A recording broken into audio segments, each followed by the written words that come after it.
Di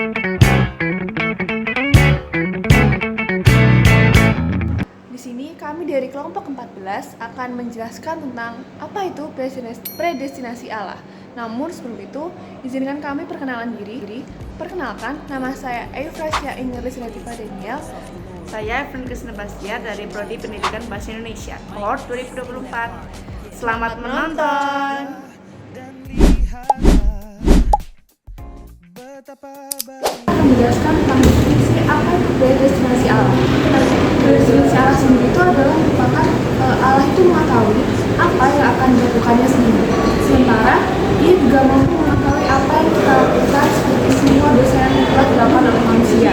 Nah, dari berbicara tentang umat pilihan sebagai subjek predestinasi dan kaum bertobat sebagai subjek dari pengetahuan ilahi, predestinasi meliputi dua aspek utama, yaitu predestinasi keselamatan atau election dan predestinasi untuk kebinasaan atau retrogression yang dituliskan menurut Berkhof 1949. Selain itu juga doktrin predestinasi Allah ini mencerminkan kedaulatan Allah dan juga itu secara mutlak untuk merencanakan sebuah keselamatan yang ada.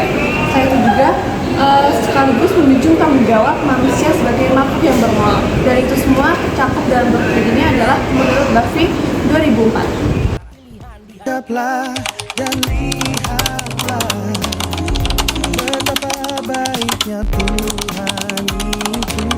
Rasakanlah kasih setia Tuhan. Kasih setia Tuhan. Konsep-konsep penting dari predestinasi. Yang pertama, semua orang baik yang baik maupun yang jahat, mereka tidak hanya termasuk dalam kelompok, tapi juga sebagai individu. Konsep ini terdapat dalam kitab Kisah Para Rasul 4 ayat 28, berikutnya adalah Roma 8 ayat 29 dan 30, 9 ayat 11 sampai 13, Efesus 1 ayat 5 dan 11. Nah, dalam konsep Kristus sebagai perantara, Kristus adalah objek predestinasi dalam pengertian bahwa kasih khusus dari Bapa. Berbeda dari kasihnya yang biasa kepada anak, telah ada padanya sejak kala. Terdapat pada 1 Petrus 1 ayat 20 dan 2 ayat 4. Lihatlah dan lihatlah betapa baiknya Tuhan itu. Rasakanlah kasih setia Tuhan. Kasih setia Tuhan. Syukur bagimu Tuhan. Lalu selanjutnya di konsep penting yang ketiga ada kualitasnya sebagai perantara. Ia adalah objek kesenangan Allah. Yang ini terkutip pada 1 Petrus 2 ayat 4. Sebagai perantara, ia dihiasi dengan gambar khusus Allah yang kepadanya orang-orang percaya harus tunduk. Dan menurut Roma 8 ayat 29. Dan kerajaan dengan segala kemuliaannya dan sarana-sarana yang mengarah kepada kepemilikannya yang telah ditetapkan baginya agar ia dapat meneruskan kepada orang-orang yang percaya. Dan itu terkutip pada Lukas 2 Allah yang mengasihiku, Allah yang peliharaku selamanya. Bagi pribadi adalah yang pertama memahami dan menerima pemahaman baru mengenai materi predestinasi Allah, ialah kita sebagai umatnya mau memiliki respon hati dan relasi yang dekat dengan Tuhan. Agar kita sadar bahwa untuk dapat menjadi orang pilihan Allah, kita harus meminta hikmat dan tuntunan kepada Allah agar kita bisa tetap berada di dalam jalan kebenaran dan keselamatan. Sebab Agar menjadi orang umat pilihan Allah, kita butuh hikmat dan tuntunan dari Allah. Sebab jalan keselamatan dan jalan kebenaran hanya diperoleh oleh pendengaran akan firman Tuhan. Implikasi selanjutnya itu kita sebagai umat yang percaya kepada Allah yang memiliki pilihan hati serta hidup dengan hati yang bersyukur akan segala situasi dengan apa yang telah Tuhan berikan kepada kita. Jadi apapun itu, segala situasi yang telah Allah berikan kepada kita harus tetap merasa bersyukur. Dan kita harus sebagai umat Kristiani juga, kita juga harus memiliki sikap percaya kita kepada Allah. Allah yang peliharaku selamanya.